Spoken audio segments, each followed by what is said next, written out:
There's a quiet moment that hits some people in their 50s. It's not a midlife crisis. Not exactly.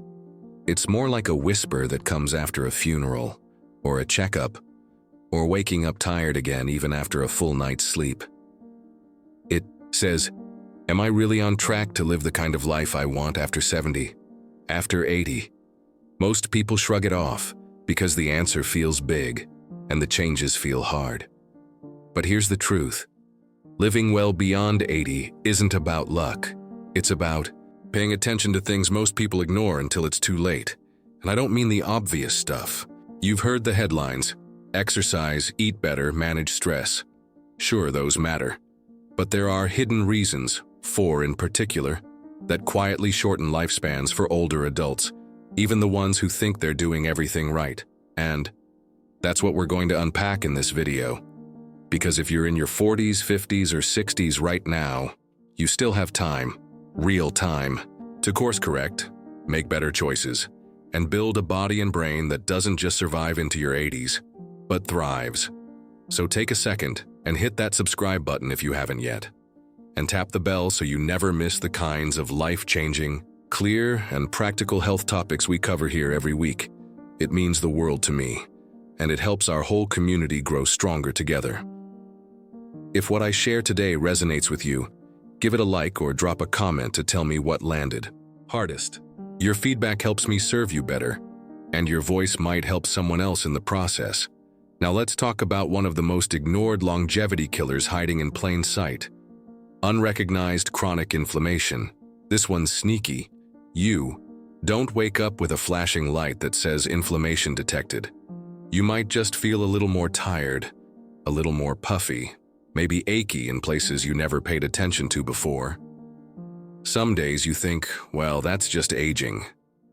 But when your body stays slightly inflamed all the time, it's not just aging.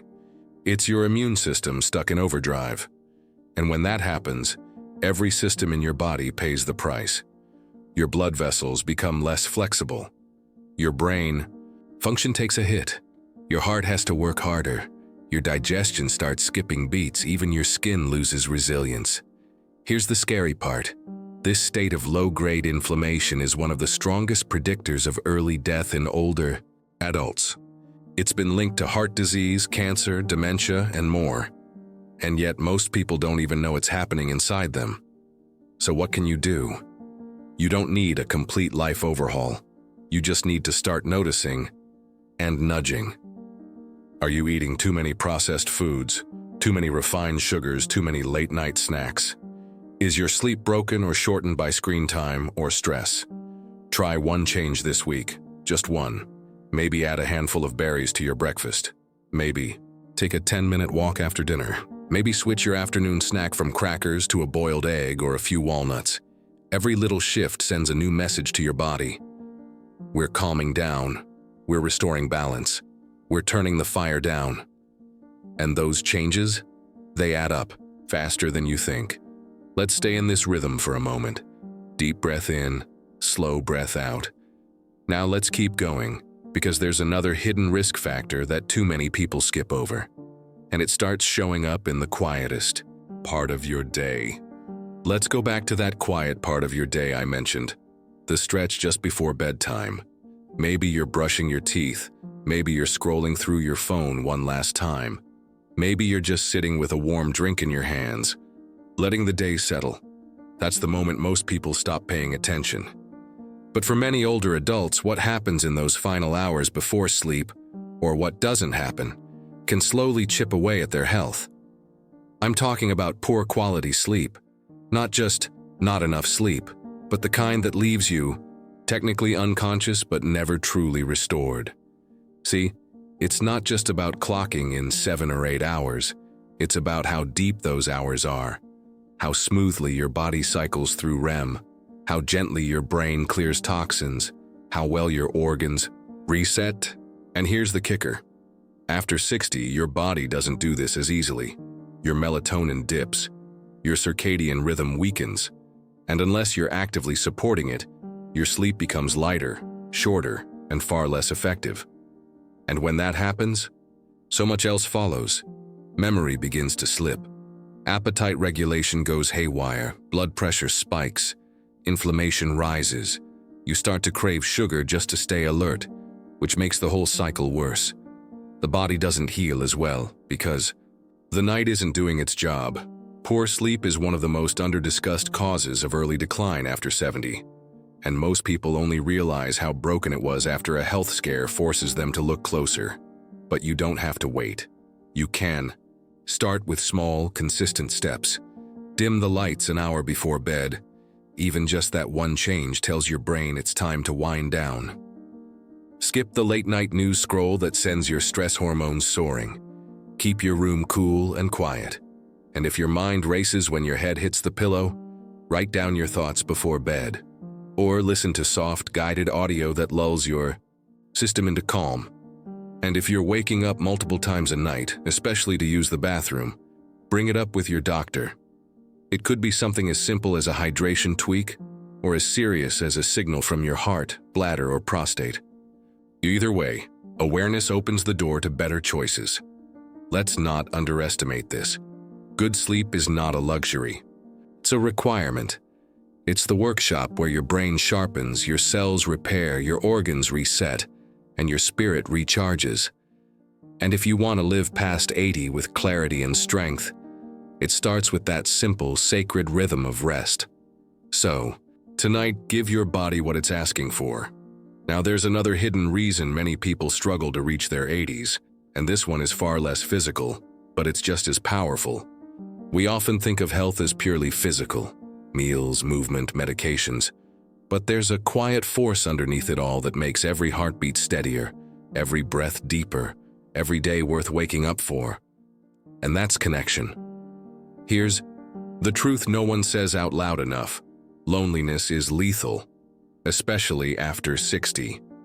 You might not think of isolation as a health risk, but studies have shown again and again that chronic loneliness increases your risk of early death just as much as smoking or obesity.